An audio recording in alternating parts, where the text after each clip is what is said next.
O episódio no Propósito Talks, um papo financeiro e descomplicado. Para você que é investidor e se deparou com uma crise não só a nível nacional, mas a nível global e que tem te dado um certo desespero em como reagir a isso. É um cenário crítico, mas que qualquer movimento pode ser a virada de chave ou te paralisar diante desse cenário. Então, meu recado é diretamente para você, investidor que está assistindo esse episódio. Esse será um guia prático, basicamente um caminho para te dar uma luz a como reagir ao que está acontecendo não só aqui no Brasil, mas também mundialmente. Então a gente tem não só uma guerra externa, a gente tem uma crise financeira interna, 80% das famílias vivem uma crise financeira muito grande. Estamos em ano eleitoral, crise política, crise em bancos internos e, obviamente, isso tudo reflete em como você vai reagir a esse momento que a gente está vivendo. Mas para a gente começar esse episódio, eu acho que o interessante é quem são as pessoas que vão te ajudar nesse caminho. E para isso, trouxemos dois especialistas. Ela, que é fundadora da Propósito Wealth, né? E começou esse projeto do Propósito Talks justamente para ser um papo financeiro descomplicado, de ajuda direta a esse perfil do investidor, ou até mesmo aquele perfil que quer começar a investir e já nesse primeiro momento, na minha hora, dá tudo errado, né? Exatamente. Já começa a ver um cenário muito crítico e não sabe o que fazer. Então, o que fazer quando tudo parece incerto, né? Esse é o tema que vai orientar um pouco o nosso papo hoje. Então, a gente tem Elaine Galvão, que é especialista no mercado financeiro, consultora financeira há muitos anos e que hoje ajuda as pessoas a enfrentarem muitos momentos de crise ou planejar caminhos e alternativas diante de um cenário como a gente vive hoje. Ao seu lado temos o Marcos Sanches, você que é economista, consultor financeiro, tem uma empresa, né, que se chama Empresa Gerar Riqueza, e a gente vai ter um papo aqui literalmente descomplicado. Eu acho que a gente tem que tirar um pouco do juriquês, né, da coisa do financeiro para que as pessoas consigam entender de fato as alternativas. Eu acho que quando a gente fala de alternativa, é entender quais caminhos eu posso seguir de uma forma que eu não fique aquilo que paralisa, porque o medo paralisa, mas ao mesmo tempo, quando a gente está com medo, a gente aposta no imediatismo e ele pode ser mais custoso do que a crise em si, né? Então, a minha primeira pergunta, Elaine, que contexto é esse que a gente está vivendo de fato hoje? Por que você quis trazer esse assunto aqui para a mesa? Porque acredito que depois de todo esse cenário que a gente está vivenciando, muitas foram as dúvidas que chegaram para você no seu escritório e na sua caixa de mensagens, né? Com certeza, Luana. Quero agradecer aqui essa oportunidade, né, de estar aqui participando, já agradecer ao meu convidado Marcos de ter aceitado aí o convite, né, e como você falou, acho que a ideia hoje aqui é a gente fazer esse bate-papo mais fluido, descomplicando, sem muito jargão de mercado financeiro, né, isso daí já está um pouco ultrapassado. Mas a ideia central de trazer esse tema para a pauta de hoje foi para a gente poder ajudar um pouco mais o investidor, né, as pessoas no geral. Porque o que a gente tem percebido nos atendimentos que a gente faz? A gente tem percebido que tudo isso que você colocou, né, essas incertezas generalizadas, são as guerras, é a condição econômica financeira do nosso país, política, enfim, isso tudo gera muito medo, muita aversão a risco de todo mundo, né, dos investidores.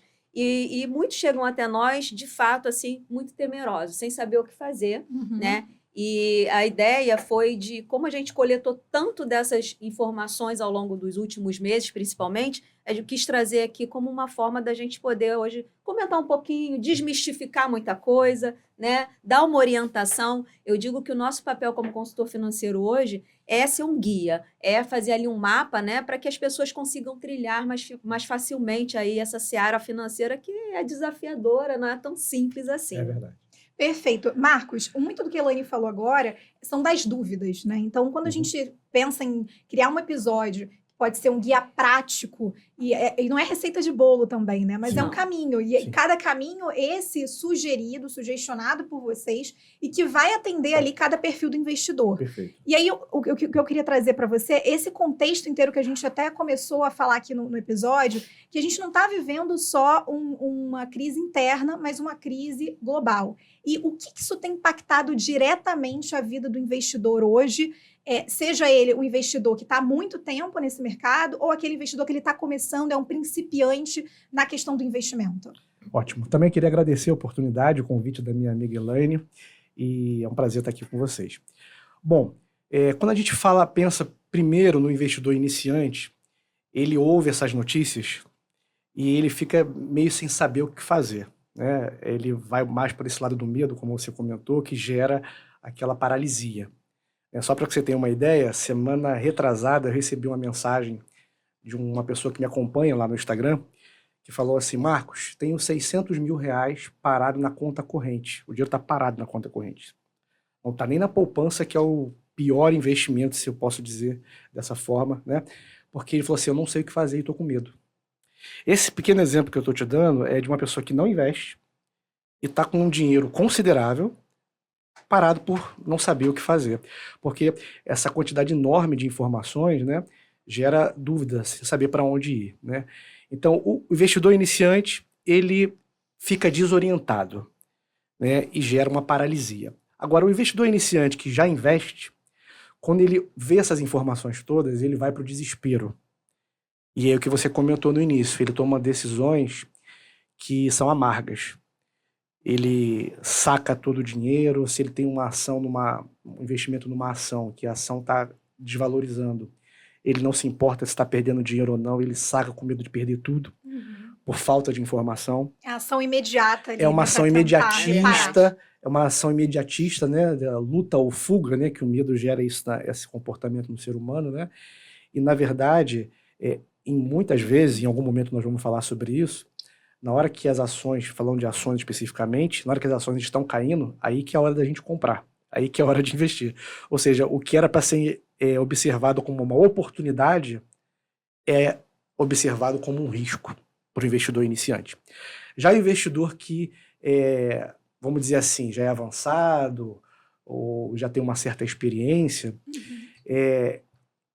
a gente vê dois comportamentos, tá?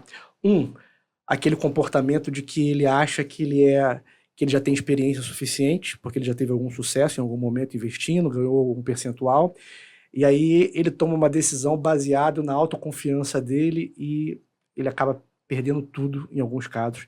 E eu conheço vários exemplos iguais a esse. Esse é o preço do ego, né? Exatamente. E trazer isso aqui para a mesa, porque a gente, como se propôs aqui a trazer um episódio que descomplica, trazer a realidade para a mesa também é muito importante, porque como você mesmo pontuou, né, Marcos?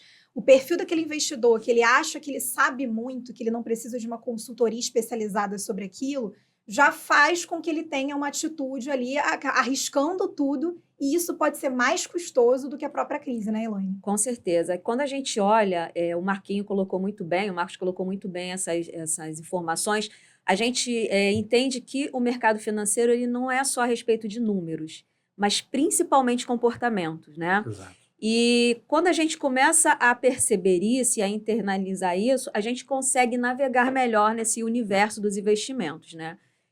O que a gente tem percebido muito, né? Até tem o Daniel Kahneman, que é um economista israelense, ganhou o Nobel, né, de economia. Ele ficou muito conhecido por conta dos vieses comportamentais que ele destacou, né, no comportamento dos investidores. Sim. Então, existe um viés aí que a gente tem visto muito, principalmente nesse ambiente, que é aquele da aversão à perda.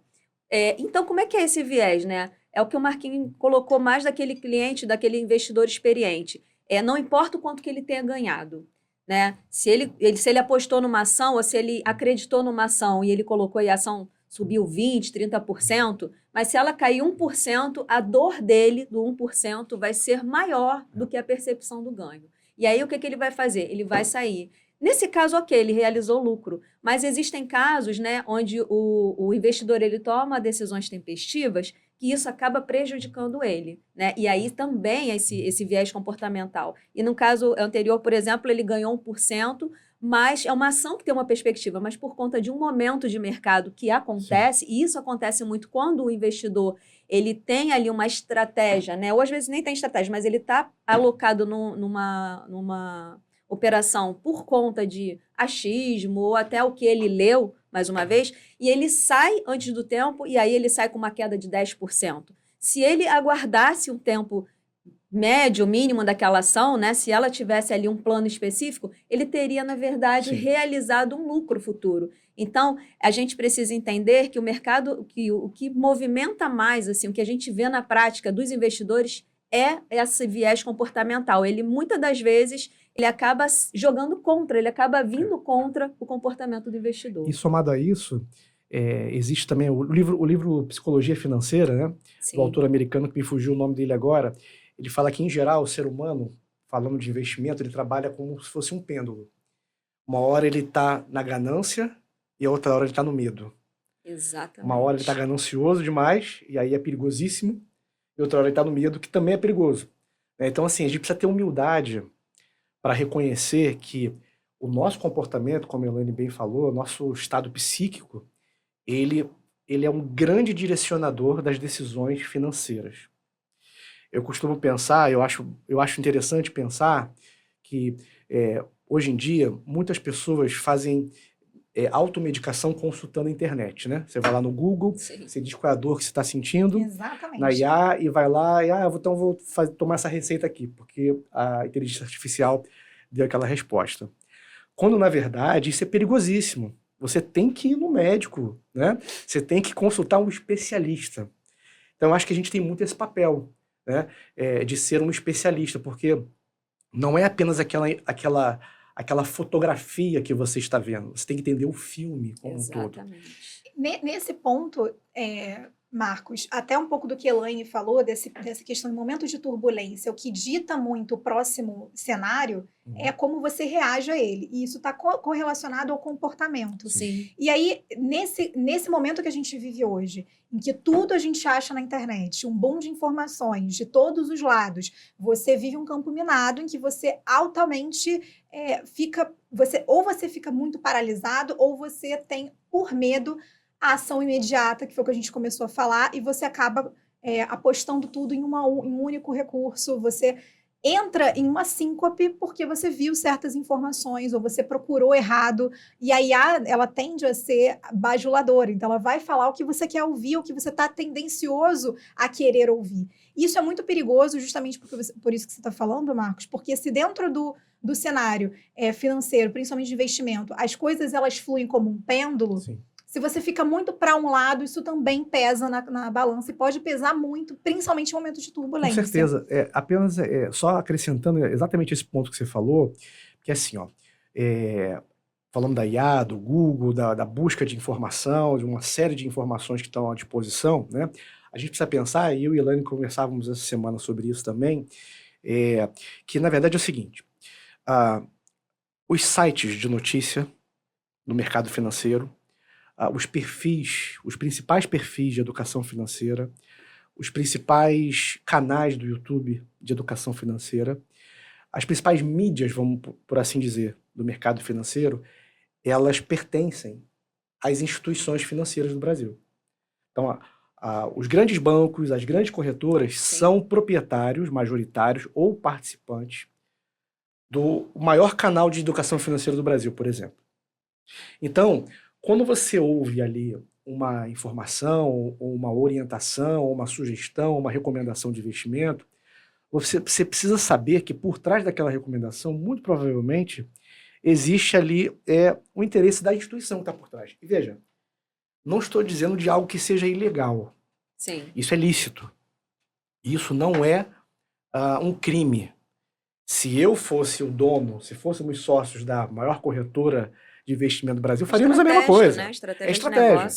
Estratégia de negócio. Mas o investidor que está lendo, que está ouvindo, tem que se perguntar a quem interessa essa informação. Né? Será que essa informação ou essa recomendação de investimento ela está sendo isenta?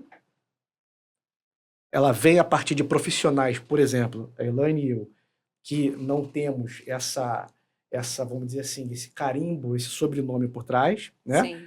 Essa esse meta para bater, por trás, né? Ou vem de alguém que tem um interesse. Né? Mais uma vez, não estou criminalizando isso, estou alertando o investidor a entender quais são as fontes de informação que ele está buscando. Isso é muito importante que o Marcos falou, assim, tem o que a gente recebe nessa era da informação, né? A gente recebe muitos WhatsApps, reportagem. Eu falo que essa infobesidade, ela acaba muitas das vezes mais atrapalhando do que ajudando. Porque as pessoas começam a beber de fontes que elas não... Primeiro que tem essa questão do conflito, né, que o Marcos bem colocou, mas também tem a questão de será que a fonte é fidedigna? Será que aquilo ali não é só um sensacionalismo para eu atrair likes? Então, a gente também vive muito nessa era, né, dos influencers, e nada contra os influencers, mas será que aquela pessoa ela é certificada, ela consegue te dar uma orientação? É a mesma coisa de eu, por exemplo, eu gosto muito de fazer analogia com médico, né? Muitas das vezes, eu acho que de médico e louco todo mundo tem um pouco, né? Exatamente. Mas assim, às vezes a gente sente ali uma dor e a gente vai no Google, vai no chat GPT, que está muito em voga, vai na internet e joga lá o que é bom para uma dor de cabeça. E aí você se medica. E aí, às vezes, a coisa fica mais séria. E aí você vai se medicando, só que aquela medicação que pode ter sido um paliativo e ter resolvido pontualmente a sua dor, né? Ela pode, ao mesmo tempo que ela resolveu, ela pode causar um dano muito ruim, talvez até reversível. Então, não existe atalho. Eu sempre falo para os clientes que nós atendemos, né? Com muita responsabilidade, não existe atalho. E, de fato, assim, o que eu vejo hoje, que um ponto positivo foi a democratização das finanças. Sim. Isso é um ponto super positivo, mas, ao mesmo tempo, a gente tem que tomar cuidado com a proporção que isso está tomando. Porque as pessoas elas estão se automedicando no mundo financeiro e a gente vê que um detalhe em finanças faz a diferença. Verdade. Uma alocação que você faça errada num produto que não é aderente àquele teu perfil vai te causar um transtorno por anos, talvez difícil de recuperar. E isso a gente tem visto muito. Então, o único alerta assim, que eu gosto de sempre trazer informação é sempre muito bom, né? Entretanto, é preciso você ter um filtro. E aí sim entra a figura do profissional.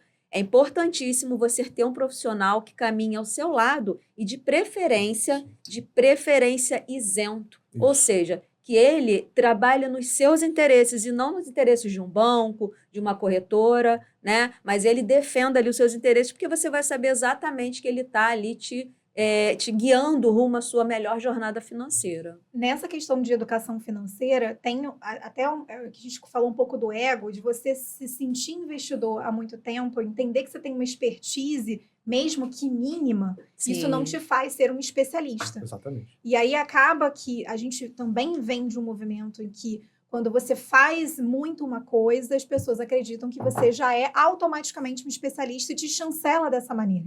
E aí você acaba consumindo algo fantasmagórico, vamos dizer. Sim. Verdade. E isso é tendencioso a te levar justamente para apostar em iniciativas que você acredita que é super certo, só que isso vai ter uma consequência muito pior do que o momento de turbulência que você acredita que esteja passando.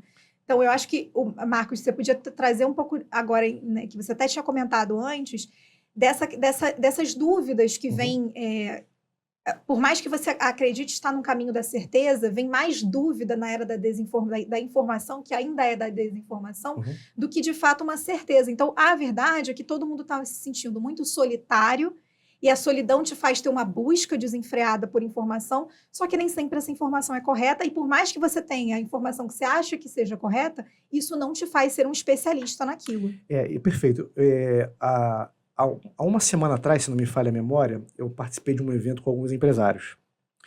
Eu vou contar aqui uma rápida experiência, porque ela se traduz no que eu percebo já há muitos anos. No final do encontro, da reunião, o empresário falou assim: Marcos, me dá uma dica aí, se você fosse investir hoje, aonde você ia investir? Porque o que as pessoas querem, na verdade, não é educação financeira. As pessoas querem saber os 6 números da Mega Sena. Elas querem que você dê a dica para elas que elas vão ficar ricas do dia para a noite. O atalho, né? Que é o atalho, entendeu? Que custa muito caro esse atalho. Isso muitas custa das caríssimo. vezes. A pessoa pode cair em golpe, pirâmide financeira, que é uma coisa que, infelizmente, acontece no Brasil inteiro, do norte ao sul do país. Né? E cada vez, assim, cada dia surge uma nova pirâmide e tem sempre pessoas entrando em pirâmide. Sim. E aí eu virei para esse empresário e falei assim: olha, me desculpe, mas a sua pergunta está errada. Porque o investimento que serve para mim não necessariamente serve para você.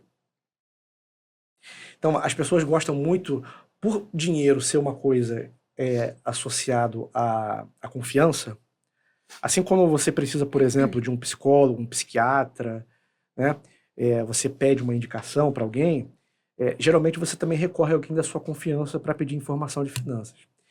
E não necessariamente aquilo que o seu amigo faz com finanças é o mais apropriado. Ou talvez o que ele faz para ele não seja apropriado para você. E o que deu certo para O que deu certo para vai dar um. certo Não, e pra eu tenho você. outra coisa: a janela de oportunidade. Por exemplo, no meio do ano passado, em julho, eu fechei a 10ª turma de mentoria sobre como investir na bolsa.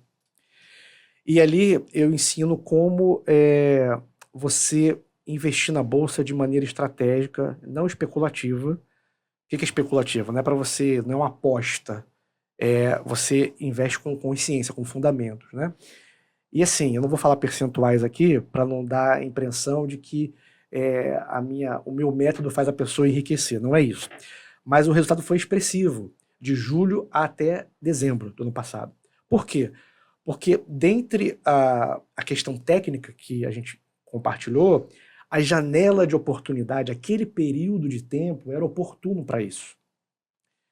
E o que não é oportuno para esse momento agora que nós estamos vivendo, nesse mês de abril de 2026. Entender o cenário Entender o cenário, completamente. que a Elaine bem falou no início. extremamente O importante. cenário, então veja bem, o que funcionou ali de julho a dezembro do ano passado não vai funcionar agora em abril.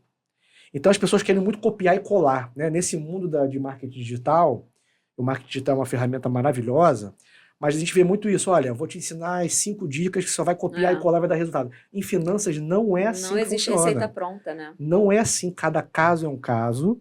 A gente tem que considerar o contexto como um todo, né?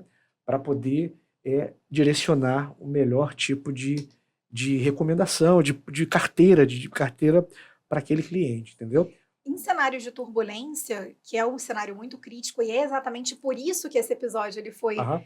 criado, o que deve ser levado em conta, né? Porque isso que, por exemplo, janela da oportunidade, a gente vê o perfil realmente, a gente busca uma pessoa de confiança, e mais do que isso, hoje a gente compra pelo que deu certo, porque hoje a Sim. gente tem uma necessidade de retorno muito rápida, que até a Elaine pontuou no início do episódio. O processo não é algo admirado, o resultado sim. Então a gente vê que é uma busca pelo que deu certo para o outro, eu quero para mim agora. E aí entra o que deve ser levado em conta, tendo em vista que o Marcos acabou de pontuar. Essa janela da oportunidade é um cenário crítico, como a gente está vivendo hoje. O que eu preciso observar nesse contexto e por que é tão importante um olhar estratégico e analítico para que eu tenha um resultado, mesmo que não seja tão negativo, porque se eu apostar nas minhas fichas, acreditando que eu tenho conhecimento o suficiente para apostar no cenário sem conhecimento, que na verdade eu acho que eu tenho e não Sim. tenho, Claro. que isso pode ser mais custoso lá na Sim. frente. Então, o que eu levo em conta num momento como a gente está vivendo hoje? Olha, na semana passada, eu tive a oportunidade de atender uma pessoa que veio por indicação até nós, né? E eu acho que falar desse case é um fato de trazer, através de um exemplo, o conceito que a gente gosta muito de falar com os nossos clientes. E aí essa pessoa ela veio com uma carteira, né, com uma estratégia, segundo ela, de investimento montada. Era uma carteira cheia de produtos. Mas aí, quando nós fizemos uma conversa, uma consultoria, e aí eu perguntei para ela, tá bom, mas para que você está investindo? E ela demorou, ficou me olhando assim fixamente alguns minutos. Eu falei assim, curioso, ninguém nunca me perguntou isso. E eu falei assim, pois é, então assim, antes de avaliar como que é a tua carteira, primeiro eu preciso entender para que você tem esse dinheiro, Qual é o objetivo? né? Quanto tempo você vai precisar dele? São perguntas básicas. São perguntas básicas, porque assim, o que a gente vê, infelizmente, hoje em dia, a gente vive aqui no Brasil a era da produtização, né? E, infelizmente, por essa questão dos conflitos, né? Tem produtos que pagam comissionamentos diferentes de outros, então você vai vendo que carteiras de clientes são estruturadas com conglomerados de produtos que nem sempre aqueles produtos falam ou traduzem o objetivo da pessoa. E aí, sim, esses momentos de incerteza são muito perigosos e danosos para esse cliente. Por quê? E eu contextualizei isso para, na verdade, responder o seguinte, né? Incerteza, riscos, tudo isso a gente sempre vai ter, né? Desde que o mundo é mundo, a gente vive aí com a incerteza. E o que é incerteza? É aquele nosso receio das coisas não saírem como a gente planejou, né? Então, nosso medo de perda e tudo mais. Então, como que a gente corrige isso? Já que a gente está vivendo agora, só que essa não vai ser a última, né? Pode ser que a gente equilibre, mas daqui a pouco vem outras. Então, como estruturar, como resolver essa questão, né? Primeiro, você precisa ter uma direção do que você vai fazer dos seus investimentos. Uma vez que você tem uma direção, aí fica mais claro da gente poder estabelecer proteções. Eu preciso ter uma reserva de emergência, por quê? Se acontecer algum problema no meio do caminho de curto prazo, eu preciso ter o meu colchão de segurança. Esse é o primeiro ponto. Depois disso, eu preciso entender quais são os meus objetivos de vida. E aí a gente fazer uma alocação de investimentos estrategicamente voltada para aquilo. E quando vier esses movimentos, naturalmente, essa carteira ela já vai suportar, porque ela já foi estruturada pensando nesses revés, né? A gente fala que isso é a diversificação. Lembra daquele conceito de não botar todos os ovos na mesma caixinha, né? Isso foi um conceito trazido por Markowitz, né? Que também ganhou o Nobel de Economia. Então, ele fala exatamente sobre isso. Uma carteira bem diversificada, e bem diversificada não quer dizer que você tem um monte de produtos Sim. aleatórios. São produtos que a gente, no mercado financeiro, diz que se movem em direções contrárias. Por quê? Enquanto um sobe, outro pode descer, ou talvez se estabilizem. Então, isso vai trazer ali para o cliente, né, para o investidor, um conforto. Então, mesmo que ele atravesse momentos de incerteza, ele vai estar ali protegido, ele vai estar ali com uma tranquilidade. E aí, quando a gente olha os maiores investidores, né, os mais experientes, eles não se apavoram com esses momentos. Eles até aproveitam como oportunidade, né? Bom, se esse ativo caiu por conta de medo de mercado, né, que fez o preço cair, eu vou comprar, porque eu sei que estruturalmente não é isso. A minha carteira suporta. Então, eu acho que a pergunta não é o que fazer, mas com quem você deve navegar nesses momentos. Com quem você deve navegar. Você tem que escolher muito bem com quem você deve Só navegar. pegando o gancho que a Elaine disse, da produtização, né? Que assim, você pega a carteira de alguns clientes e você vê mais do mesmo ali. Então você vê assim, tem 10, 15, sem exagero, 10, 15, 20 produtos. Só que assim, é tudo mais do mesmo. É muito mais para realmente essa verdade. questão para a pessoa bater meta, enfim. E ok, regra do jogo. Essa é a regra do jogo, que a corretora, É um que modelo o banco que existe, né? que existe. Cabe a você, que é dono do dinheiro, não entrar nesse jogo. Né? Falando de jogo, eu costumo dizer que investir é igual. Aí eu vou abrir um parênteses, o melhor time do Brasil, que é o Flamengo, me perdoe os demais, né? Eu perco a amizade, mas não perco a piada. Você tem que ter um bom ataque e uma boa defesa em finanças. Isso mesmo. Porque um time, se você tem só ataque, alguma hora, você vai levar um contra-ataque e vai levar gol. Se você só tem defesa, você não faz gol. Quem não faz gol não ganha jogo. Então, é um equilíbrio entre ataque e defesa a sua carteira de investimento. isso. Né? Talvez esse momento de turbulência seja, em cenários críticos, como a Elaine falou, é um momento que vão vir outros. O mundo Sem já dúvida. É cíclico. Exatamente, já tiveram momentos, hoje estamos em um e assim por consequência. Talvez seja um momento para olhar como essa carteira está distribuída, como ela foi montada. Talvez ao invés de você, pelo medo, você já quer agir, ao invés de agir, voltar a duas casas e pensar como isso está organizado. Olha, eu vou dar apenas um único exemplo, tá? Não vou falar de produtos aqui, mas vou dar apenas um único exemplo de uma estratégia possível de investimento num momento como esse, tá? Que tem a ver com essa estratégia de ataque e defesa. Repetindo, o que eu vou falar não serve para todos que estão nos ouvindo, tá certo? Mas é uma estratégia possível para alguns, tá? Veja, em geral, a gente tem ali renda fixa e renda variável, né? Então, assim, o Brasil é um país que tem uma das maiores taxas básicas de juros do planeta Terra.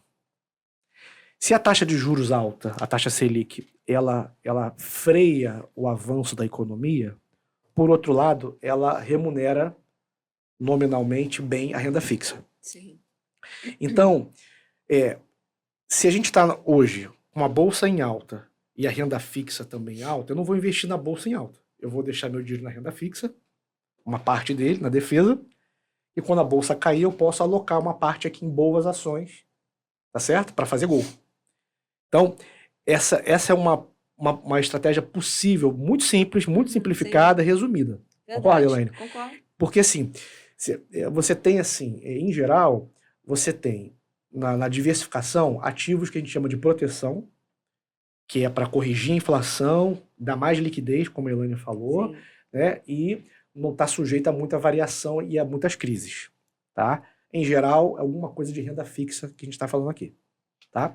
Você tem ativos de crescimento, que em geral é bolsa de valores, renda variável, mas não é qualquer ação, não é qualquer bolsa, não estou falando de Bitcoin, não estou falando de criptomoedas, tá certo? E você tem ativos também que geram renda mensal. Então, proteção, crescimento e renda. Nesses ativos de geração de renda, nem todo mundo precisa, mas alguns precisam, você tem tantos investimentos, alguns investimentos tradicionais no mercado financeiro, como uma classe de investimento que a gente chama de investimentos alternativos. Sim. Que estão disponíveis, mas você também precisa ter esse olhar de quem está te indicando, para ver a questão da isenção. Porque existem alguns investimentos alternativos que se escondem, que acabam sendo ciladas, mas se escondem por trás desse nome. Porém, existem de fato investimentos alternativos que geram uma boa rentabilidade e que são... E uma proteção. E proteção também. Porque ele vai estar ali ele vai estar descorrelacionado, que a gente chama, né? Ele não vai ter nenhuma relação com o mercado. Isso. Então, independente do mercado subir ou descer, você pode ter uma fatia do teu patrimônio ali, né? Nesse tipo de investimento protegido desse cenário. Por exemplo, agora, exatamente, o Marcos colocou muito bem, assim, esse tipo de estratégia, ele acaba sendo um coringa nesses ambientes de incerteza. Isso. Porque quando o cliente abre lá o celular dele, né, e abre a corretora, a conta na corretora ou no banco dele, ele vai olhar ali no vermelho muitos dos ativos nesse momento. Até a renda fixa, que esse nome, ele acaba induzindo a erro, porque a renda fixa, por mais que ele tenha esse nome, não é fixa. Ele pode cair. Existem as bem conservadoras, a pós-fixada, mas nem todas são assim. Então, se você tiver na tua carteira esse tipo de estratégia, né, é muito interessante. Uma outra também que eu gostaria de estar colocando é a internacional. Né? Perfeito. Se você... vamos lá, né? A gente vive num mundo extremamente globalizado hoje, né? Então, o risco de não ter nenhuma fatia do teu patrimônio em moeda forte, em dólar, é muito alto. Né? Então, quando você opta por colocar um pedaço do teu patrimônio exposto em moeda forte, você acaba trazendo alguns benefícios. Você traz essa descorrelação do mercado brasileiro. Então, por exemplo, a gente vai passar por eleições, né? Se você tiver uma exposição lá fora em moeda forte, você acaba protegendo esse pedaço do teu patrimônio. Uma outra coisa é a questão de legislação. Você acaba saindo um pouco da esfera da legislação brasileira e você fica ali com pedaço do patrimônio. Eu não gosto de falar de blindagem, mas eu gosto de falar de proteção mesmo. Né? E outra coisa, você acessa estruturas que a gente não tem no Brasil. Por exemplo, aqui no Brasil nós não somos muito fortes em tecnologia. Então, quando você pega e faz uma estratégia internacional focada em tecnologia, você tende a acessar mercados que aqui no Brasil você diretamente não consegue. É uma forma... E também ter um patrimônio em moeda forte, dólar, né? Porque, afinal de contas, a gente consome dólar todo dia, né? A gente só não se atenta a isso. Não sabe, mas consome. Mas quando a gente vai lá e compra um produto, ele tem ali alguma carga de dólar. Quando a gente consome um Netflix, quando a gente compra uma marca importada... Bota gasolina no carro. Bota gasolina. Então, quando a gente não se protege, a gente assume mais risco de forma até inconsciente. Então, muita gente desconhece, né, que acha que investir em dólar é risco. Ao contrário, você não ter um patrimônio em dólar, um pedaço do patrimônio em dólar, em euro, enfim. Eu falo dólar porque é a moeda mais comum, né, que a gente tem aí, que o mercado conhece ela como mais comum.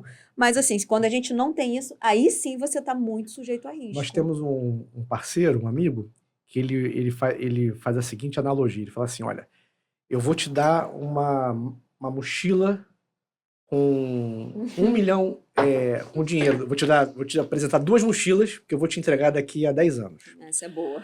Numa mochila vai estar $1 milhão e na outra vai estar R$1 milhão. Eu vou te dar daqui a 10 anos. Qual dessas 2 mochilas você vai escolher? A de dólar ou de real? Eu escolheria de dólar. Então, o que você está fazendo hoje para que isso aconteça? Para que isso aconteça, né? E é interessante ele falar isso, né, o Renato, porque a gente fala de diversificação, mas Se ficar tudo no Brasil, a gente tem um risco país, tem risco Brasil. Exatamente. Né? E tem uma questão também, porque a gente estava falando aqui sobre a questão do planejamento, né? Que a Elaine mesmo pontuou, assim, se todo mundo pensa lá fora e valoriza muito, quando a gente fala sobre investimento, por que não só se olha para o mercado internacional com um pensamento de dúvida e de incerteza, mas no sentido de que com um certo pessimismo, não um otimismo em relação a isso? Não, mas olha, não sei se eu capturei bem a tua pergunta, mas o que a gente percebe aqui, né? Pelo menos nas minhas interações com os clientes. Muitos pensam que investir em dólar é para gente rica. É só para quem tem muito dinheiro. E não é. Tem muito esse mito, né? Por exemplo, você tem plataformas de investimentos que você pode investir a partir de $250 por mês. É bem acessível, né? Entre outras alternativas que existem. Então, assim, eu acho que o que mais preocupa as pessoas é o medo da distância, sabe? Porque, assim, a pessoa já não entende muito bem como funcionam as finanças no Brasil, né? Só para você ter uma ideia, a gente estava conversando. Aqui no Brasil, aproximadamente 3% da população investe em ações, em bolsa de valores. Nos Estados Unidos, 56% da população investe em ações. No Vietnã, 4% da população, quase 5% na verdade, investe em ações. Ou seja, relativamente, a gente tem mais pessoas no Vietnã que têm educação financeira do que no Brasil. E não dá para comparar Vietnã com o Brasil. É verdade. Então, a falta de educação financeira, a falta de conhecimento, até mesmo uma certa, entre aspas, uma criminalização do dinheiro que culturalmente, né, a gente conversava isso no café, né, acabou vindo de... Essa questão comportamental, ela sempre vai estar presente em algum momento. Sabe? Então, assim, isso Independente do cenário. Independente do cenário, do que seja. Pois é, mas veja, o cenário, ele deve navegar aqui em cima, e essa questão do comportamento, do conhecimento, da orientação isenta, ela tem que ser a base, a estrutura. Se você tiver uma orientação isenta, se você tiver um comportamento adequado, você vai tirar proveito do cenário. Sabe aquela história que enquanto uns choram, outros vendem lenço? Um dos maiores investidores da Bolsa de Valores, Luiz Barsi Filho, ele fala que ele dorme e acorda torcendo para a Bolsa cair. Porque a Bolsa caindo é a oportunidade de comprar. E as pessoas, quando cai a Bolsa, choram, tem medo, vou perder dinheiro verdade. E tal. Eu conheço uma pessoa que perdeu R$350 mil na Bolsa porque saiu numa queda. É muito comum isso, mas a falta de conhecimento mesmo paralisa a gente, né? E quando você fala sobre investir lá fora, no exterior, ainda traz muito receio. Receio, porque está distante. Essa ideia da distância, mas principalmente, assim, o que a gente percebe hoje é a falta de conhecimento mesmo. Até porque tem uma mentalidade que no Brasil não tem guerra, que o Brasil ele tá blindado de guerras externas. As nossas próprias guerras, né? Exato, a gente tem outros problemas. Isso. E aí existe um certo pessimismo em questão de, eu vou diversificar numa bolsa internacional, e quando tem... Aí você vê que é um desconhecimento é um conhecimento raso. Sim. E um desconhecimento através da desinformação. Porque o acesso que essas pessoas têm às informações é uma parte do todo, e você vai criando bolhas de conhecimento que completamente, quando você chega para mostrar o cenário do que está acontecendo e trazer alternativas, é completamente fora da realidade. Ela acredita que é fora da realidade para ela porque ela está distante dessa informação. E será que não é intencional? Será que essas informações não são intencionais justamente para você deixar o dinheiro aqui? Para ficar perdido. Pois é, eu vou trazer até um caso a gente, é bem comum que nós atendamos bastante empresários, né? A gente empreende no mercado financeiro, sabe quais são os desafios, então acho que é onde a gente consegue trazer ali alguma opinião para os nossos clientes que sejam muito próximas do que a gente vive. E eu tenho um cliente que ele tem um negócio aqui no Brasil, mas ele também está expandindo internacionalmente. E ele tem investimentos aqui no Brasil, né? Passa da casa dos milhões, e aí a gente conversou sobre ele alocar um percentual lá fora, até mesmo numa estratégia, além dele ter uma estratégia para proteção, geradora de renda lá fora, né? Porque já que ele faz... ele tem uma rotina de viagem, pelo menos 3 vezes ao ano muito intensa, faz sentido ele ter uma fonte de renda, né, que o proporcione isso lá fora. E ele ficou assim, ele não sabia dessa solução. Nós fizemos, né? Primeiro ele veio com algumas resistências e objeções, justamente pela falta de conhecimento e tudo mais. Nós conseguimos conversar com ele, deixar ele mais à vontade, fazê-lo perceber que isso não ia contra, mas iria a favor. E aí, depois que ele construiu essa renda passiva em dólar, ele falou, nossa, Elaine, isso ajudou muito até a me prosperar aqui no Brasil, porque antes eu ficava sujeito ao sabor do dólar, né? Então, toda vez que eu ia, eu não me programava, não me planejava, eu fazia ali para pontualmente me atender. Hoje, eu consigo ter, além do patrimônio lá fora em dólar, né, que a gente está construindo, eu consigo ter essa recorrência. Então, isso me ajuda muito, porque quando eu viajo, eu já tenho aquela minha conta básica lá fora para consumo. Então, isso é muito satisfatório, quando você desperta essa consciência nas pessoas, né? Isso que é muito importante, porque hoje existem vários mecanismos de prosperidade, de você também conseguir poder navegar melhor nessas incertezas, e estratégias que parecem ser simples, mas muitas das vezes não chegam ao investidor, né? Eu acho que no momento de turbulência é quando muitas vezes o investidor ele percebe a falta de conhecimento que ele tem. E aí, por isso, acaba agindo de uma forma que o medo impulsiva, mas que o medo acaba paralisando no sentido de não sei o que fazer, também não sei a quem buscar, não sei a quem recorrer. Isso é muito comum. Ou às vezes você tá um perfil do investidor que ele tá tranquilo, mas ele assiste alguma coisa, ele tem acesso a uma informação que deixa ele completamente perdido. Então, o poder da informação errada nas mãos de quem desconhece pode ser completamente destrutivo. Sim. Com certeza. Existe uma validação, né? A gente que já trabalha há alguns anos com isso, a gente percebe que esse comportamento, e de novo, comportamento, a gente está falando de incerteza e vai no comportamento. É um comportamento conhecido como status quo, né? O que é o status quo? Você está vendo ali que a tua carteira, ou quando você abre o teu celular, né, você não entende ali um monte de números que está no vermelhinho, enfim, você não entende o que está acontecendo, mas mesmo assim você não toma nenhuma decisão, né? São dois extremos, existe esse estado e existe aquele também que olha, está no vermelho e nem entende por que está no vermelho e já bota lá uma ordem de venda. E os dois extremos são muito perigosos, né? São perigosos porque eles podem tomar decisões que afetem o patrimônio e o tempo, né, que é o ativo tão importante, você dificilmente vai ter a seu favor para reverter aquilo. Existem situações que são irreversíveis, né? Irreversíveis. Eu atendi um caso de um cliente que nós começamos a atender na pandemia, e durante a pandemia do Covid de 2019, né?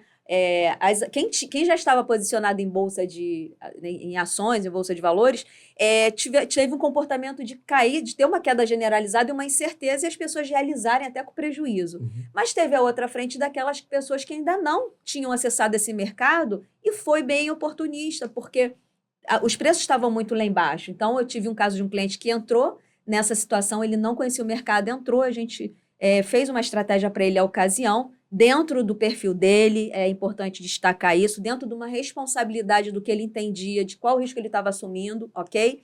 E aí a gente acabou saindo da vida dele, porque, enfim, fomos para um outro desafio profissional, e alguns anos depois eu me deparei com aquele cliente novamente.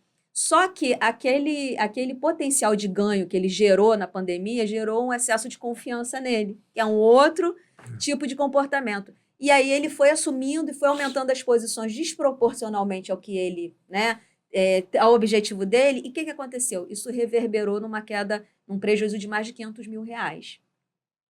Então, ele ficou extremamente agora avesso a isso, e aí nós tivemos que reeducar esse cliente e fazer um trabalho de recuperação. Então, o que eu sempre falo, de novo, assim, né, a gente vai esbarrar mais uma coisa, para que a gente investe?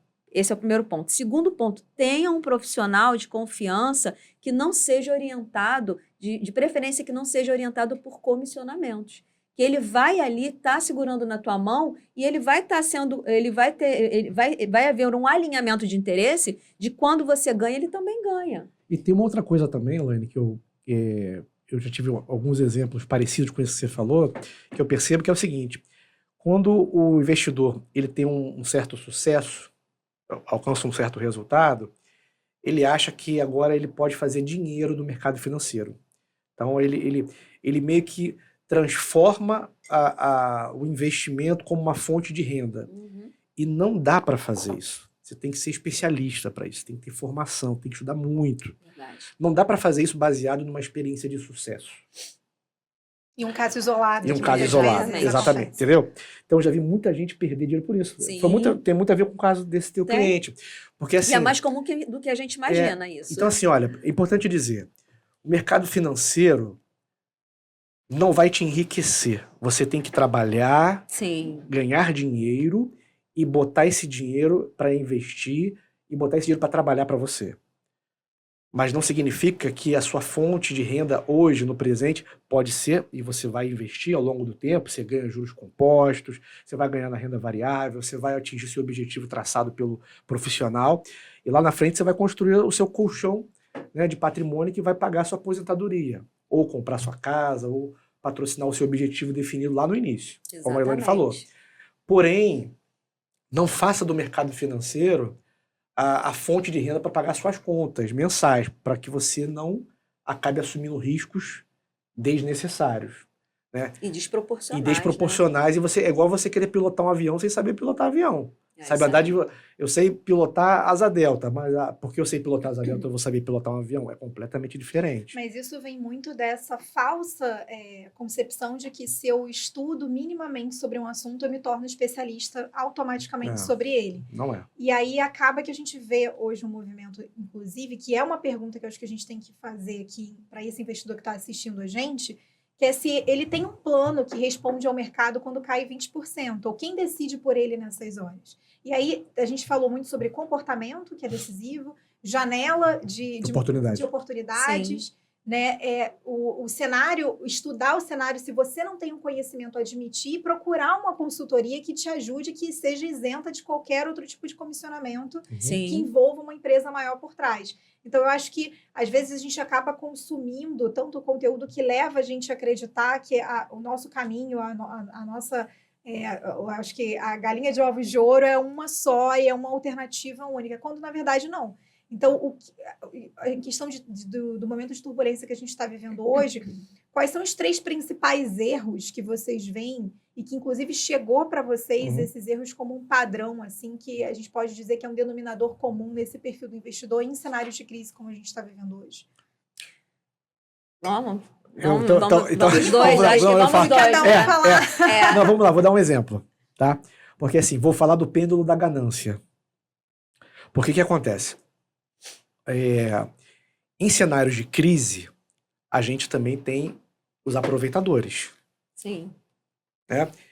Você vai receber um e-mail, você vai ser afetado no Instagram ou no YouTube por a oportunidade do século. E existem empresas do mercado financeiro que vendem relatório de investimento, que fazem essas chamadas, tá? 10 anos em 6 meses, né? Você sabe o que eu tô falando, Sim, né? promessa milagrosa. Fazem promessas milagrosas, sabe? E, enfim, para mim isso não deveria acontecer, mas acontece. Só que, por exemplo, eu vou dar um caso concreto, né, de uma pessoa próxima a mim. Me disse assim, Marcos, esse cenário de crise, de guerra, Irã, Estados Unidos, eu vi um vídeo que falava que o Bitcoin ia chegar nos $200 mil agora, porque guerra, o dólar desvalorizando, então o que vai valorizar é o Bitcoin. Eu já botei um dinheirinho lá, vou colocar mais. O que você acha? Eu falei assim, eu acho que você vai perder tudo. Então, veja, eu vou explicar o porquê que eu falei isso. Mas, olha, o cenário de crise, pêndulo da ganância. Bom, crise é oportunidade. Esse cara falou que isso faz um pouco de sentido o que ele falou, né? Porque, poxa, se o Bitcoin é uma moeda, entre aspas, alternativa ao sistema financeiro tradicional, num cenário de guerra, se você vai raso nas informações, tende a acreditar que faça sentido isso. Só que é justamente o oposto, na verdade. Porque, cada vez mais, o movimento do Bitcoin está diretamente associado ao mercado financeiro tradicional. Grandes fundos de investimento têm alocação lá. Então, o Bitcoin é mais um ativo de renda variável. Entendeu? Então, na hora que houver fuga para proteção, cai tudo. Cai bolsa, cai Bitcoin também.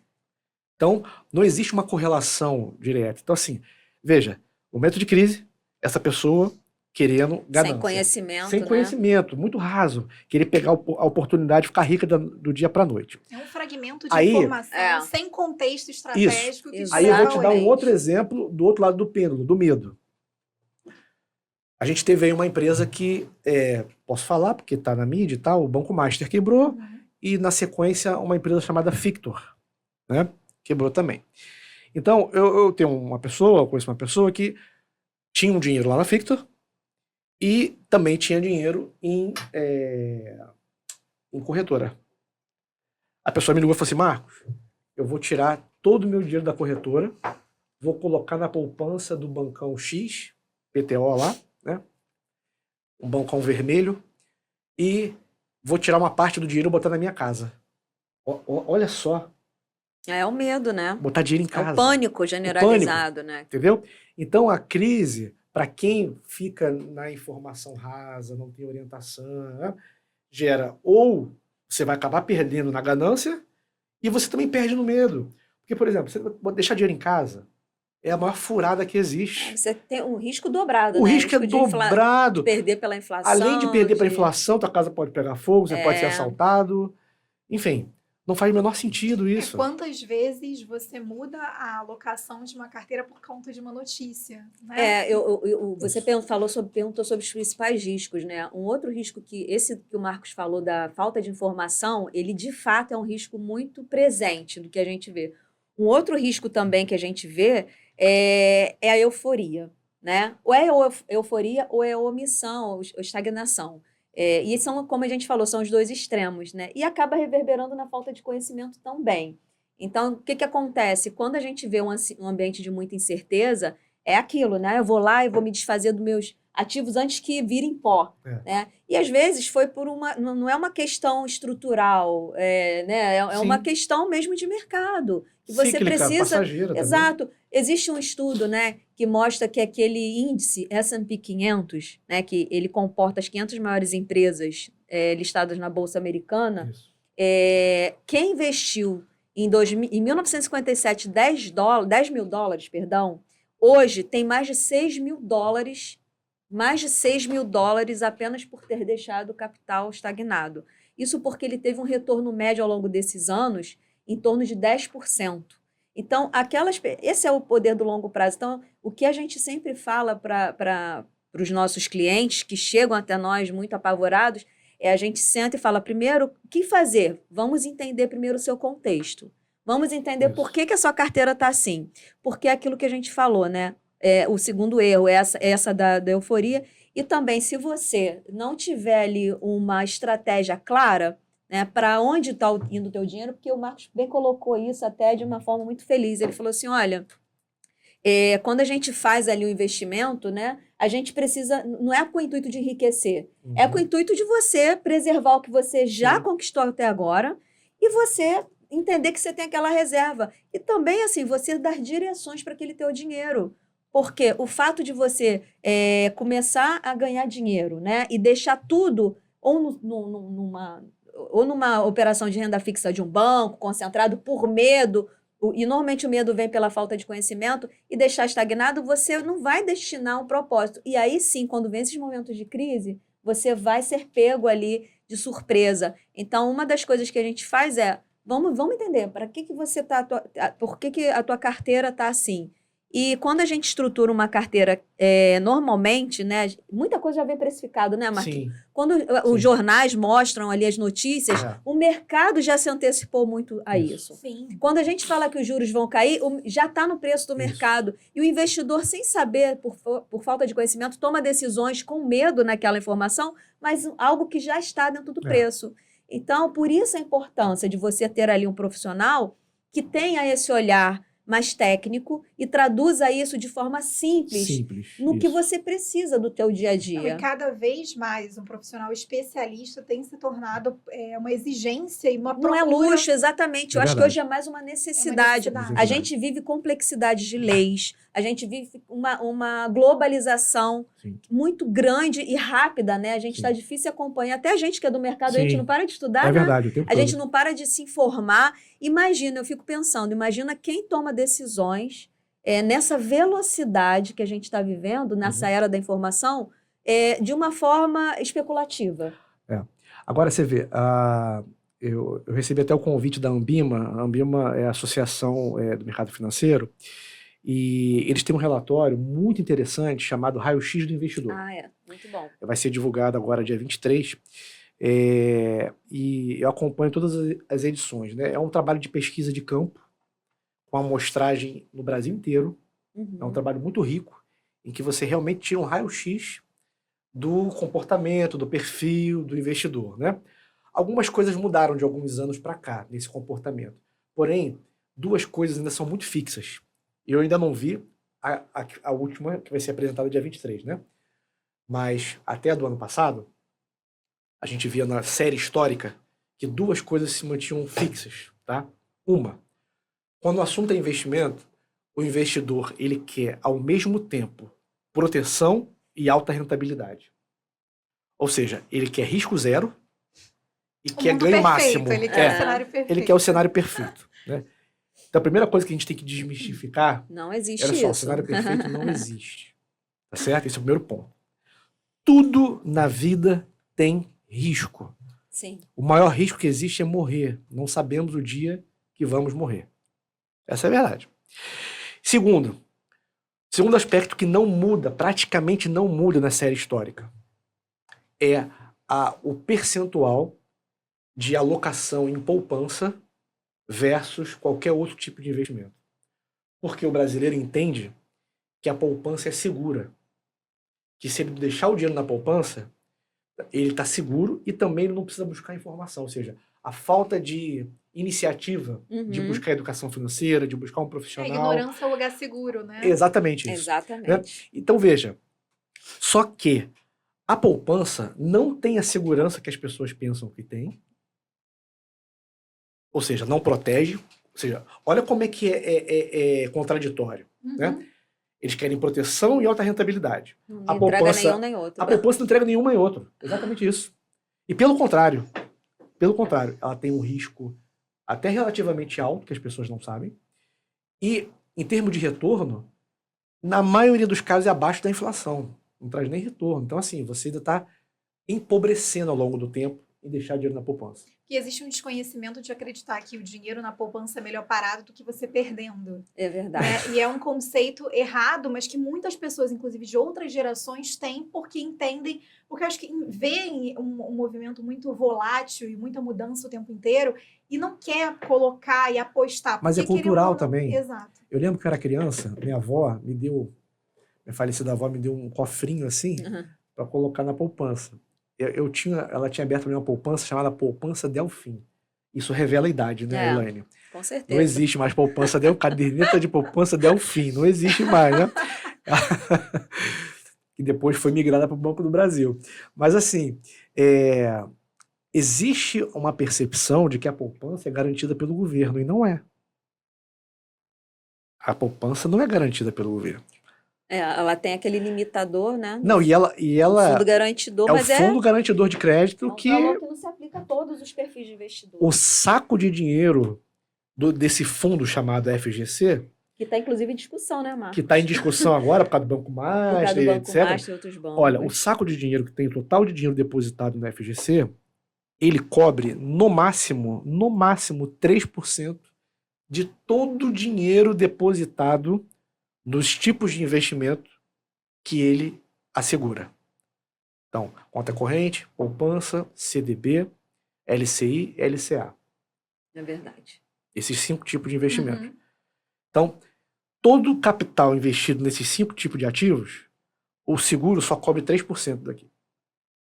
Então, veja, o Banco Master era o 11º ou 12º banco no Brasil. Quebrou, levou quase a metade do dinheiro do fundo. Ele contaminou o mercado. Contaminou o mercado. Né? A gente estava com... Só que o brasileiro não conhece isso.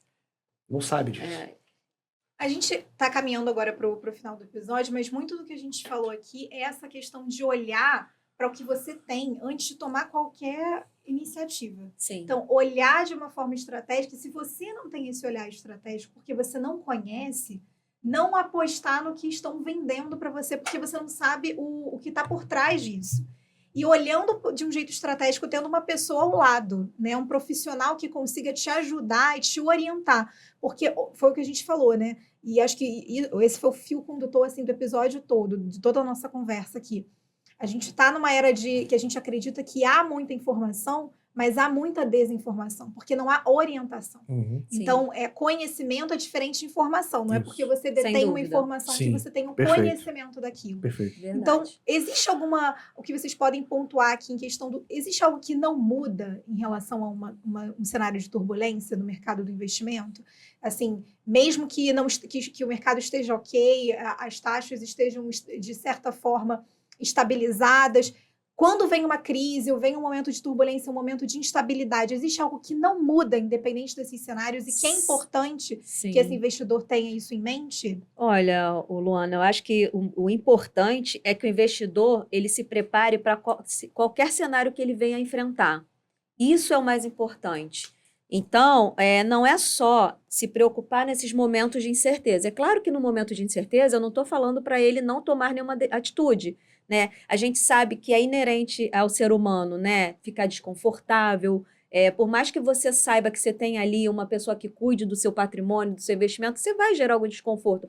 Mas o que você precisa fazer é estruturar uma estratégia de investimento. Estratégia de investimento é diferente de você ter uma carteira produtizada, com várias coisas, como o Marcos bem colocou. Às vezes você tem 15, 20 coisas dentro da carteira que vão numa mesma direção.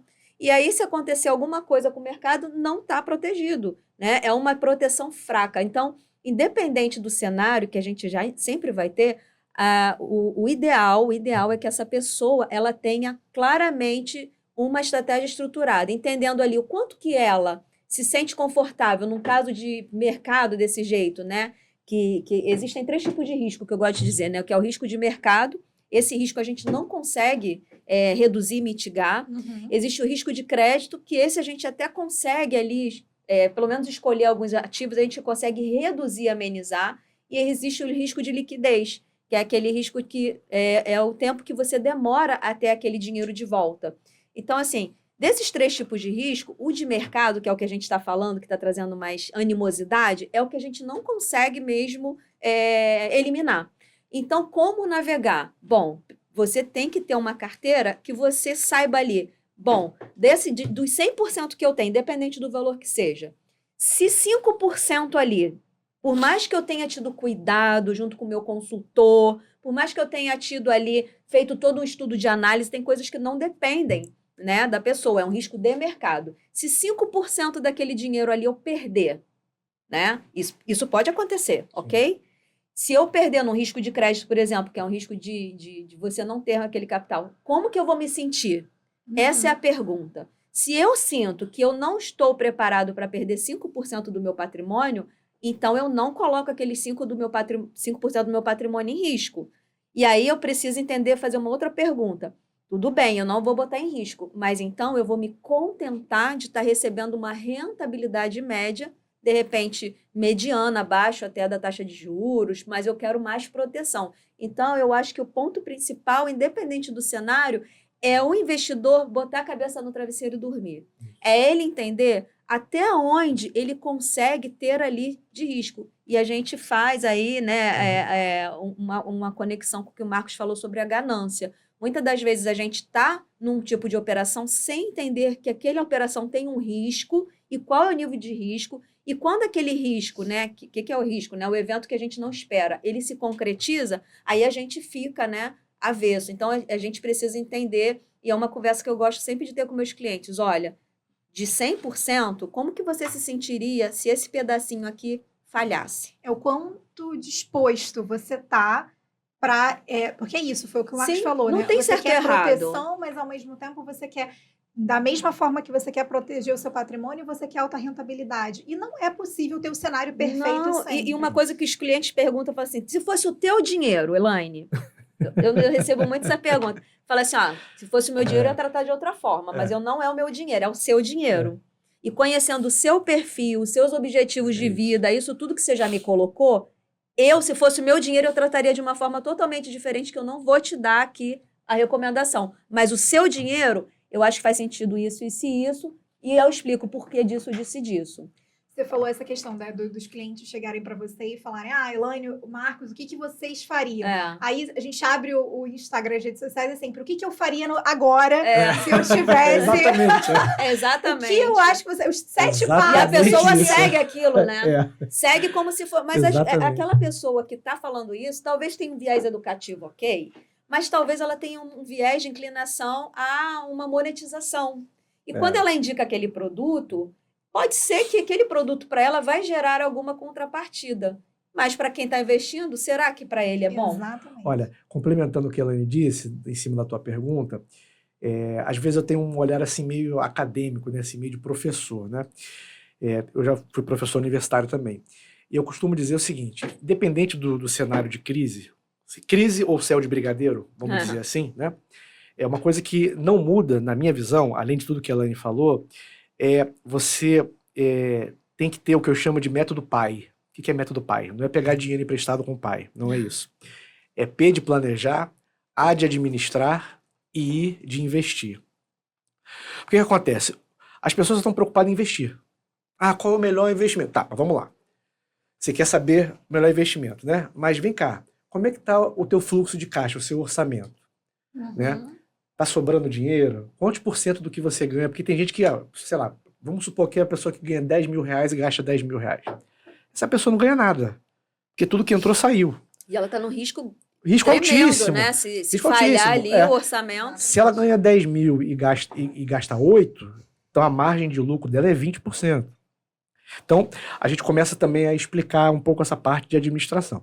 Só que o mais importante, o que a gente está falando aqui desde o início, é o planejar, ou seja, quais são os teus objetivos?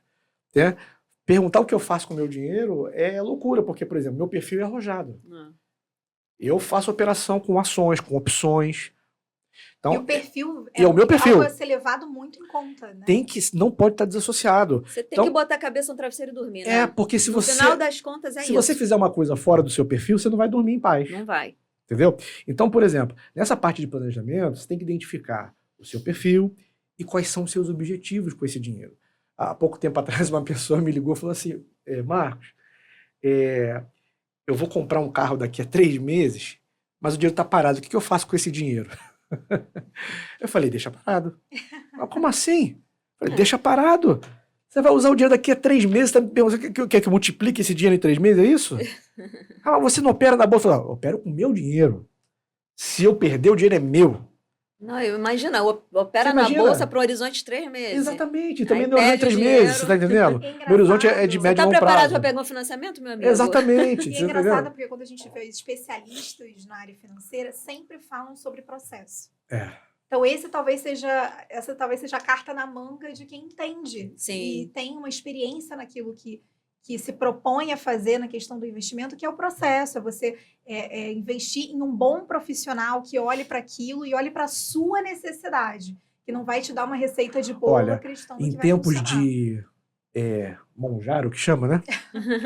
Em tempos de monjaro, que todo mundo está se automedicando, não abra mão de um endocrinologista, né? De uma nutricionista. Sim, sem dúvida. Entendeu? Essa injeção não substitui o médico. Fazendo um paralelo aqui, né?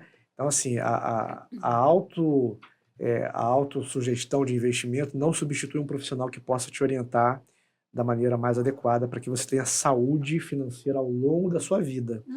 Né? Não é para te ensinar a ficar rico. E a gente tem o fenômeno das bets, né?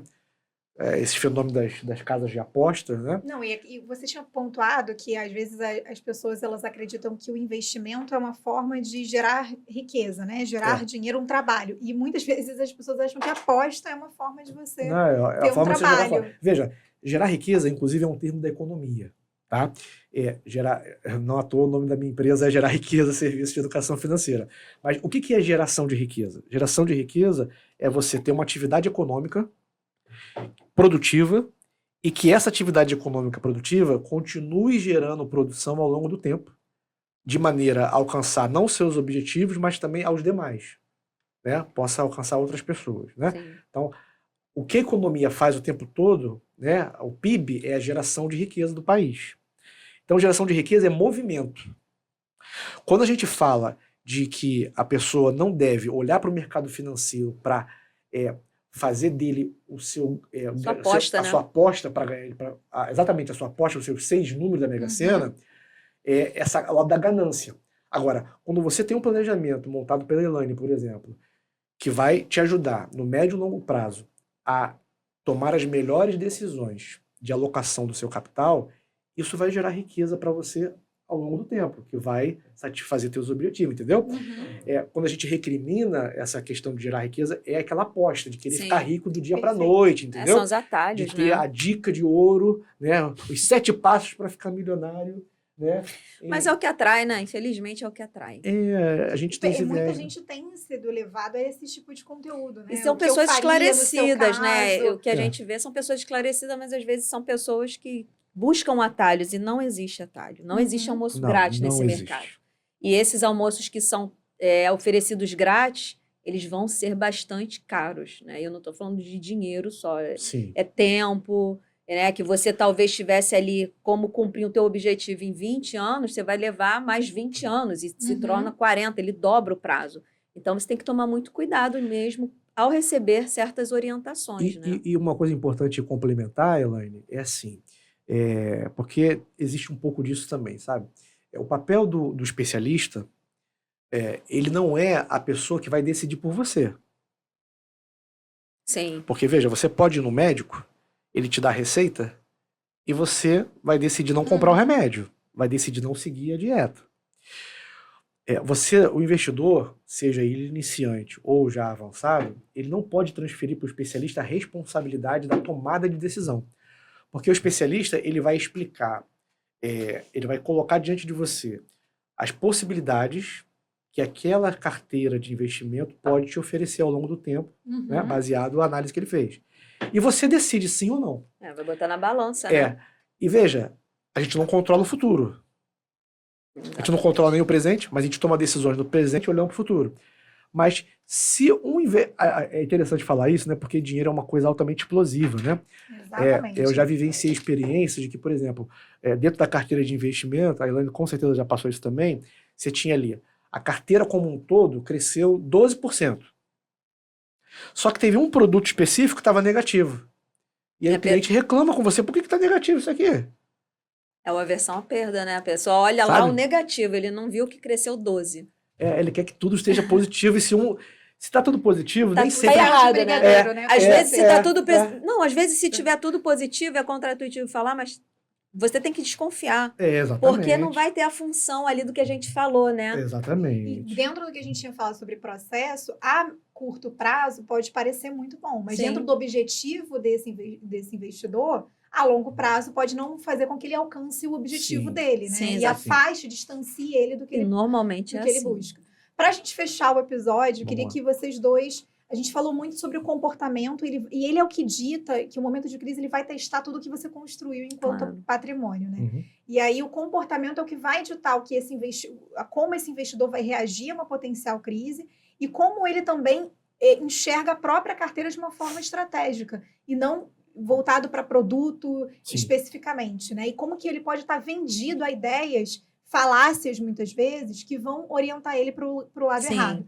Então, para a gente fechar o episódio, antes até de vocês divulgarem, né? Eu sei que vocês estão pensando em criar um programa, uma forma de ajudar as pessoas com uma consultoria estratégica nesse momento e para futuros, voltado para o planejamento, voltado para criar um processo, voltado a consultar de fato, orientar. Isso. O que vocês levam desse episódio no sentido de que momentos de crise sempre existiram, sempre vão existir, mas o que de fato dita o investidor que tem um sucesso de estabilizar e não sofrer tanto com esse momento, daquele que aposta em tudo e tem uma ação cega? Olha, eu vou... Até para a gente fechar, né? Vamos na ordem, assim. Mas, assim, o que eu vou falar aqui é básico, né? Primeiro, o investidor, ele precisa ter o colchão dele, né? Então, se tudo der errado, ele precisa ali, que a gente chama de reserva financeira ou reserva de emergência. O que é reserva financeira de emergência? Ele tem que ter entre 6 a 12 meses das despesas dele. E isso vai trazer uma tranquilidade, um nível de segurança que, Sim. caso tenha algum revés na carteira dele, essa reserva de segurança, ela precisa estar ali num investimento de baixo risco e disponível, que a gente fala de liquidez para segurar. E depois disso, ele tem que avaliar. É o que aquela pergunta que eu falei. Você dorme direito se acontecer algum problema com 5, 10% da tua carteira? E, né, entendendo que você vai ter um prazo de recuperação? E aí, se ele falar que está tudo bem, ok, a gente vai para terceiro ponto. Então tá, baseado nisso tudo, vamos entender para que você está investindo. Eu conversei isso com o cliente e falei com ele, né? Qual é o teu número? Aí ele falou, como assim, Elaine? Eu falei, o número da sua identidade, da sua independência financeira, você sabe? Porque ele veio perguntando para mim que ele queria, né, ter o mesmo padrão de vida quando ele tivesse daqui a 25 anos. E aí eu falei, tá bom, você investe para isso? Eu invisto X valor. Falei, mas esse X valor, ele é suficiente? Não sei. E eu falei, então você não sabe o seu número. Então, tá aí uma outra dica, né? Você tem que saber o seu número do que você precisa. No caso dele era independência financeira, perdão. Mas de outros é a compra do imóvel, é uma viagem. Então, você precisa saber qual é o ponto que você quer chegar e você se programar para aquilo. Porque você tendo esses direcionamentos e acompanhado de um profissional principalmente isento de conflito, você vai estar ali com uma carteira preparada para esses cenários. Então, a pergunta aqui não é como eu devo fazer, mas com quem eu devo ir, com quem eu devo seguir. Se você tem todos esses pontos bem conscientes e tem um bom profissional que te ajude a caminhar nesses momentos principalmente, você não vai ter preocupação de estar vivendo por esses momentos de incerteza. Isso faz parte. E como o Marcos bem colocou, muitas das vezes traz oportunidade de você aproveitar um momento de euforia do mercado, que está todo mundo saindo onde não deveria sair, você vai lá aumentar um pouquinho a exposição. Mas esse olhar você só vai conseguir ter de estratégico, né, se você tiver um profissional que acompanhe o mercado. Eu diria o seguinte, eu observo que muitas pessoas lidam com as finanças de maneira muito irresponsável. Seja a pessoa que tem um alto padrão de vida e seja também a pessoa com um padrão de vida mais humilde, por assim dizer, né? Por que irresponsável? Porque a maioria delas está muito focada só em pagar contas. Eu ganho X para gastar X. E então, o que eu diria é, independente dos cenários, céu de brigadeiro ou turbulência, crise, que cada pessoa pudesse olhar para as finanças com um olhar estratégico, né, e entender a relevância do dinheiro na sua vida.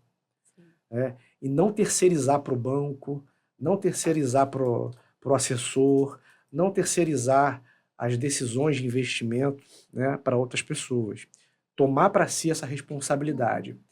Tem um livro que é o, vamos dizer assim, é o beabá da educação financeira, que é o Pai Rico, Pai Pobre, do Robert Kiyosaki, né?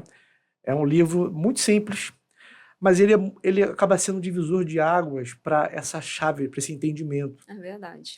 De que você tem que se pagar primeiro.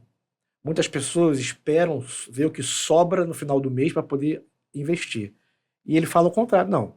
Primeiro você se paga, para depois você pagar as outras contas. Né? Primeiro você tem um compromisso com você do futuro. Parece né? uma coisa simples, e até é simples demais, mas esse detalhe faz toda a diferença na sua trajetória de investimento. E muitas vezes é o básico que não é feito. É o básico que não é feito. Exatamente isso, entendeu?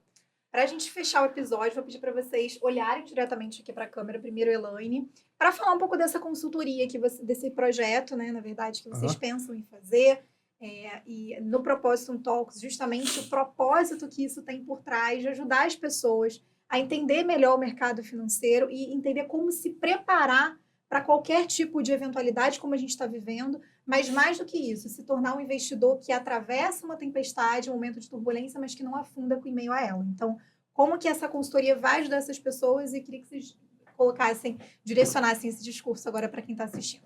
Bom, esse recado agora é para você que ficou conosco aqui até o final do episódio, né? E que nós trouxemos bastante informações. E no episódio, assim, às vezes é até difícil você traduzir tudo aquilo que a gente gostaria de estar entregando, né? Do que a gente tem de experiência, de atendimentos ao longo dos anos. Então, eu conversei com o Marcos, quando eu fiz esse convite na Propósito Talks, foi justamente com o objetivo da gente poder disseminar isso, da gente poder ajudar o maior número de pessoas possíveis. E veio a ideia do nosso workshop, que a gente vai fazer, né? Esse workshop vai ser muito simples, você não precisa entender investimento, você não precisa ter dinheiro para investir nesse momento, né? Você pode ali estar acompanhando para você justamente aprender. E se você tem dinheiro também, isso já vai te ajudar muito, porque você vai conseguir ali ter uma percepção de fazer uma análise, de um diagnóstico, né? Sim. De alguns pontos muito interessantes. Então, a gente convida vocês para depois se inscreverem no link que vai ter aqui embaixo do vídeo. A gente está numa lista de espera, né, Marcos? Sim, então, a uma gente lista de ainda não vai espera. divulgar a data aqui, mas a gente vai colocar em breve aí no link a data que vai ser esse workshop. Mas o objetivo, o intuito é sim ajudar você a investir mais, a dormir com tranquilidade, independente do cenário, se é um cenário de céu de brigadeiro ou revés. Enfim, o objetivo aqui é fazer com que você tenha muita tranquilidade e prospere no seu patrimônio, né? E preserve ele também. Ótimo. A Elaine já disse tudo, mas eu vou aproveitar e fazer mais uma analogia. Também agradecer a sua presença aqui no podcast. E estamos falando de céu de brigadeiro, turbulência e tudo mais, né? E eu tenho uma experiência pessoal, familiar com a aviação. Perdi meu pai em acidente aéreo e por isso eu busquei conhecer muito sobre a aviação, né? Durante muito tempo tive medo de voar, mas já voei para o Brasil inteiro. Uma outra experiência profissional minha, fui executivo de multinacional durante muitos anos. Viajei para fora do país, tinha épocas que eu passava mais tempo dentro do avião do que em terra. Viajar de avião para mim se tornou prazer e não medo, né? Consegui superar o medo.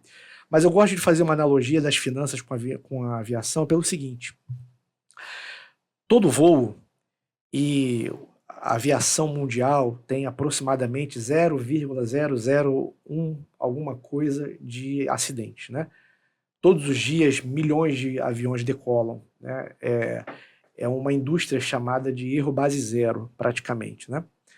E para um bom voo, para você sair do Rio de Janeiro, por exemplo, e chegar em São Paulo voando, o piloto ele tem ali um plano de voo que ele tem que seguir. Qual a altitude que ele tem que voar, qual a velocidade, para onde ele tem que virar, né? E a despeito desse plano de voo, ele tem que estar constantemente em contato com a torre de controle. Porque a torre de controle vai dizer para ele, olha, as condições climáticas mudaram. Agora você tem que voar numa altitude inferior ou numa altitude superior. Você vai ter que mudar de rota, vai ter que pegar um outro caminho, porque mais ali adiante tem um congestionamento, um tráfego aéreo. Então, para que o piloto possa decolar e chegar no seu destino em São Paulo, nesse caso aqui, por exemplo, em segurança, ele tem que ter não só a experiência, saber o que ele está fazendo, mas um bom plano de voo, que é um planejamento financeiro, e uma torre de controle. Se ele perde contato com a torre de controle, acidentes acontecem.